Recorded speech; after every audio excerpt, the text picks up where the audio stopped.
Ceder por paz, perder por presión. La vez que mi rechazo se convirtió en un juicio público. Me llamo Adrián. Tengo 28 años, y si me presentas en una frase, dirías, el típico chico que estudiaba más de lo que hablaba. Durante la universidad fui el que llevaba los apuntes bien organizados, el que sabía dónde buscar la bibliografía que nadie ubicaba y el que, al terminar la jornada, prefería la soledad de una mesa de biblioteca o una sala de fiesta. No por falta de deseos, sino por costumbre. Mi mundo era orden y garantía, no improvisación social. En el último año de la carrera conocí a alguien que, sin saberlo, cambió las coordenadas de mi timidez. Se llamaba Marina. Era de esas personas cuya cordialidad parece no necesitar temporada, siempre con una sonrisa, siempre dispuesta a explicar algo que otros daban por obvio. Para mí, que no conocía el trato ligero con las mujeres, Marina fue un oasis. No era que ella fuera extraordinaria en términos convencionales, era que, por primera vez, alguien me miraba sin prisa ni prevención. Y eso, sin exagerar, me desarmó. Creí que me enamoré. Hoy reconozco que lo que yo llamé amor fue más bien la gratitud por una atención constante y amigable. Pero en aquel momento me pareció profundo. Decidí invitarla a cenar tras los exámenes. Recuerdo el calor del restaurante pequeño, las luces bajas que ya me ponían nervioso, su risa por la torpeza con la que pedí vino. Se mostró honesta, no estaba interesada en salir con nadie, quería enfocarse en su proyecto de posgrado. Me lo dijo con delicadeza, y aunque acepté la negativa con educación, más tarde me enteré por terceros de que si había estado saliendo con alguien en ese mismo periodo. No me volví amargo por ese detalle. La vida de cada uno es suya, pero el gesto me ayudó a cerrar un capítulo que había abierto con demasiadas expectativas. La vida siguió. Me mudé a otra ciudad por trabajo y, por fortuna, tropecé con dos personas que parecían hechas para quebrar mi patrón de aislamiento, Julián y Marco. Eran mayores que yo, tenían hábitos firmes de gimnasio, gusto por la música en vivo y una facilidad para hablar que me fascinó. Me adoptaron casi sin militancia. Ven con nosotros hoy al gimnasio, prueba esto, te queda mejor, ponte lentes de contacto, te ves más tú. Con paciencia y constantes empujones, me llevaron a otro cuerpo y a otra manera de existir. Gané músculo. Aprendí a elegir ropa que no me encajaba, me acostumbré a peinarme de una forma que no grita biblioteca, incluso aprendí a conversar sin el temblor del que mira al otro como si fuera una lección. 2 años después, la imagen era distinta. La desesperación de ser invisible se diluyó.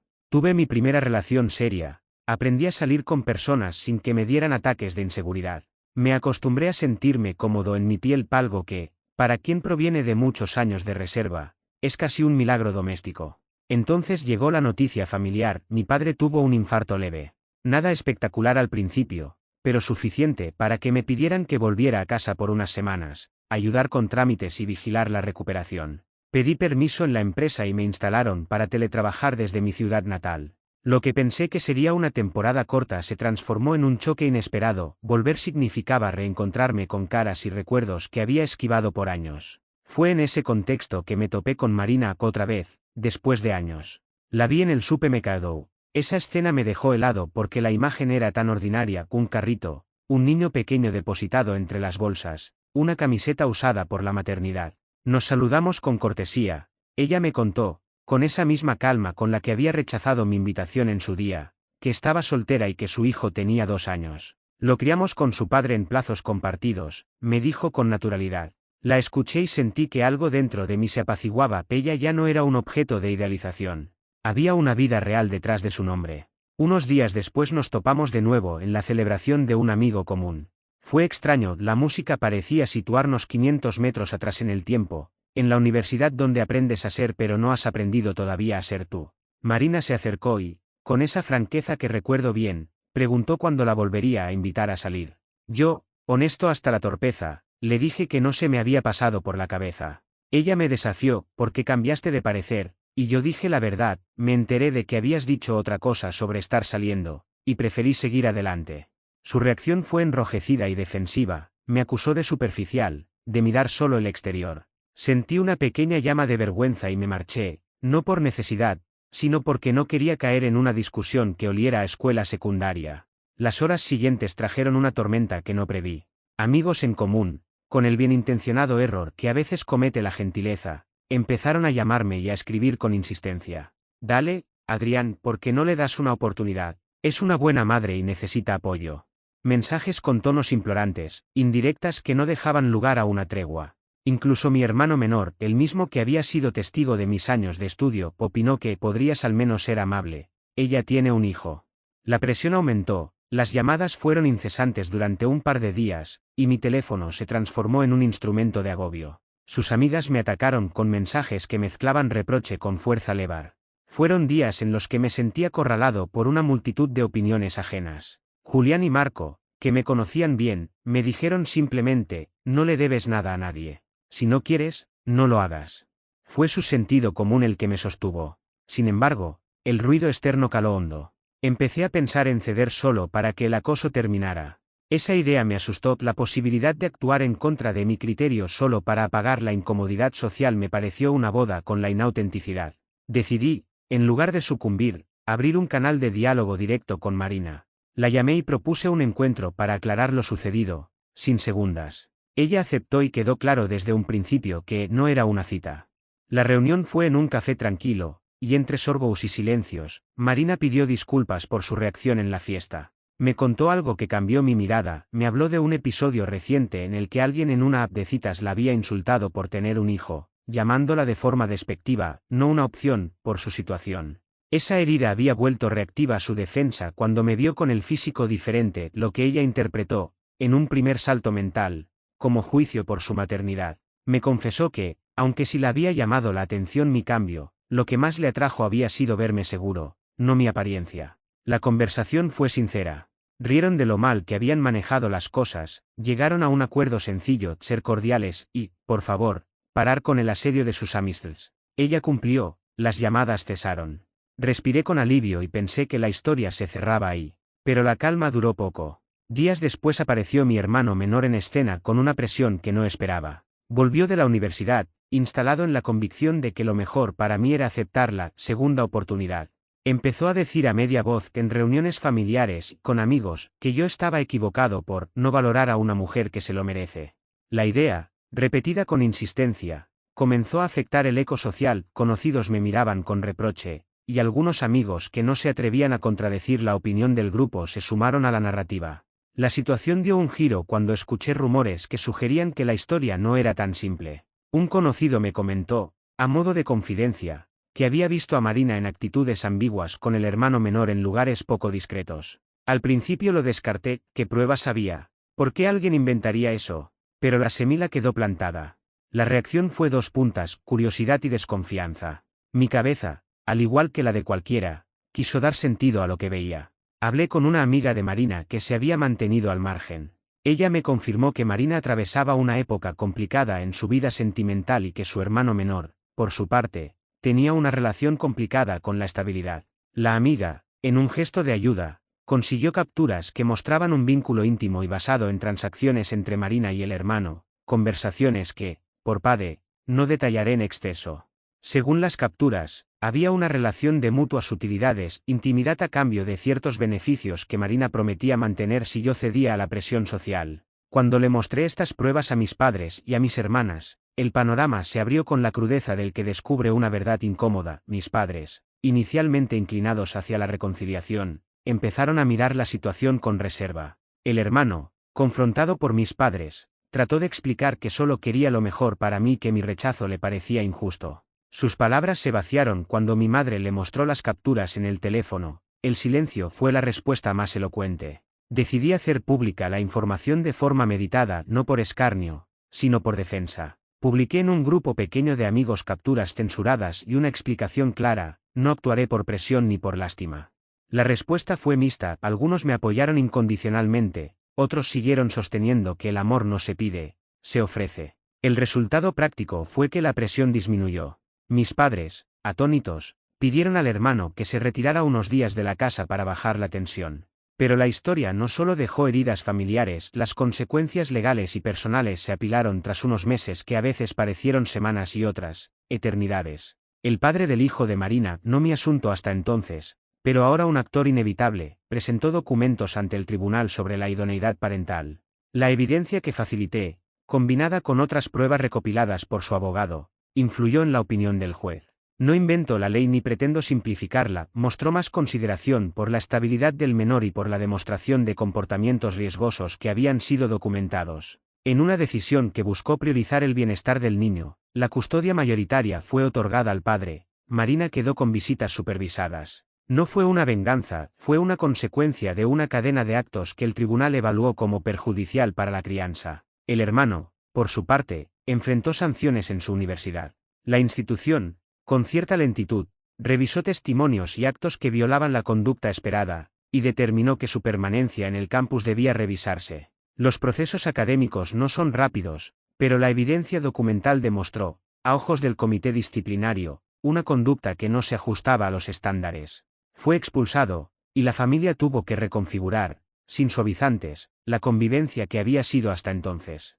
Pasé por temporadas de reflexión que, al escribirlas ahora, me hacen pensar en la fragilidad de la confianza social. La experiencia me enseñó varias enseñanzas prácticas. Documenta, no te dejes arrastrar por la presión social, habla con testigos, y, cuando sea necesario, haz visible lo que intentan ocultar. No digo con esto que la vía de acusar sea algo simple, siempre existirá un costo moral y emocional. Lo que sí afirmo es que cuando la manipulación tiene forma y nombre, la pasividad puede convertirse en cómplice. A mitad de este relato quiero detenerme un momento para hablar directamente a quien me escucha. Si estás viendo esta historia en formato de vídeo o leyendo en forma digital y te resuena el malestar, quiero pedirte un favor sencillo pero poderoso. Si alguna vez has pasado por una situación donde te presionaron para hacer algo que no querías, si te manipularon con la culpa o las amistades te empujaron a ceder, por favor dale like a este vídeo y suscríbete al canal. Compartir y apoyar este tipo de contenido ayuda a que otras personas sepan que no están solas y que hay estrategias para protegerse.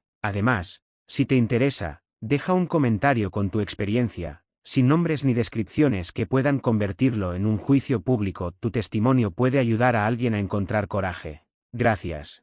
Ahora sigo con lo que pasó después. Tras el desenlace legal, la vida no regresó a una neutralidad inmediata. Hay heridas que lo son en la carne, pero también las que se alojan en la reputación. Aunque obtuve la tranquilidad de haber puesto límites y de que la justicia tomara partido, tuve que recomponer mis vínculos sociales con paciencia. Algunos amigos se quedaron en silencio por vergüenza, otros regresaron porque vieron que mi decisión no era una reacción impulsiva sino una defensa del propio espacio. En lo personal, la experiencia abrió otras grietas. La relación con mi familia se tensionó por semanas con la pregunta de por qué no cediste, y la acusación implícita de que mi conducta había sido excesiva. Lean con cuidado, no digo que la familia no tenga derecho a opinar, solo que la intensidad de sus juicios no siempre considera el peso de la manipulación. Con conversaciones largas y varias sesiones familiares de terapia, la distancia, que en algún momento amenazó con permanentizarse, comenzó a rebajarse. No por el olvido, sino por el entendimiento de que cada quien tiene límites distintos y que respetarlos no equivale a endurecerse en un castigo eterno. Un efecto inesperado fue el relato que quedó. Algunas personas, al saber la verdad, dijeron, viniste a casa y encontraste una telaraña de expectativas sociales que te querían encajar a la fuerza.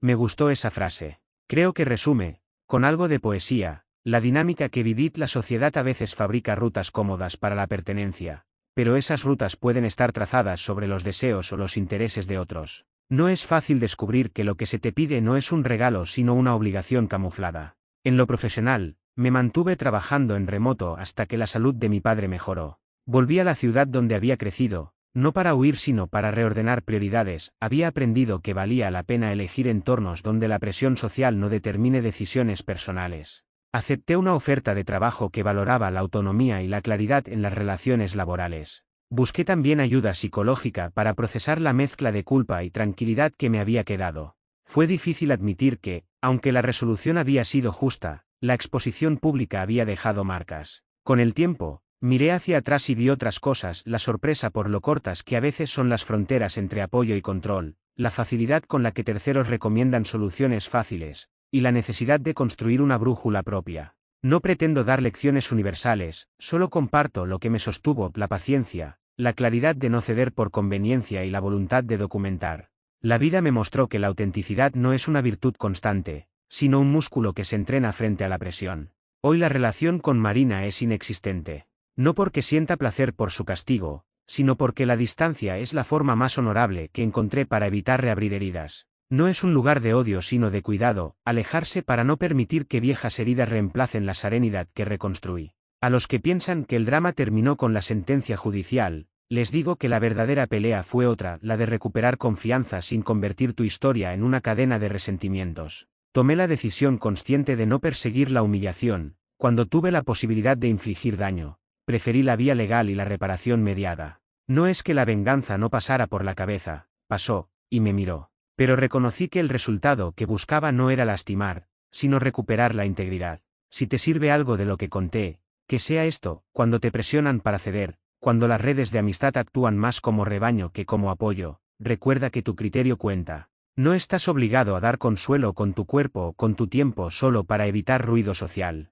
Y si decides defenderte, hazlo con pruebas, con paciencia y con asesoría. La justicia no siempre es inmediata, pero la constancia tiene un ritmo propio. Hoy, al final de este largo capítulo, vivo con menos ruido y más tiempo para leer sin apremio. Aprendí a decir no sin sentir que soy una mala persona por ello, y aprendí también a aceptar que la gente a veces no entiende hasta que vive lo mismo. Si hay un consuelo en todo esto es que la verdad, aun cuando se muestra con retraso, puede recuperar la dignidad. No pretendo que mi historia sea una receta, solo un testimonio. Si alguna vez te preguntaste si debiste ceder por ser amable, o si la presión de tu entorno te empujó a tomar decisiones que no querías, quizá mi experiencia te ayude a ver que hay caminos distintos. Protege tu criterio, busca apoyo y no confíes en la urgencia de la opinión ajena cuando ésta pretende decidir sobre tu vida. Termino con una pequeña advertencia que me fue útil: la empatía no debe convertirse en cárcel. Puedes ser empático, y al mismo tiempo, poner límites.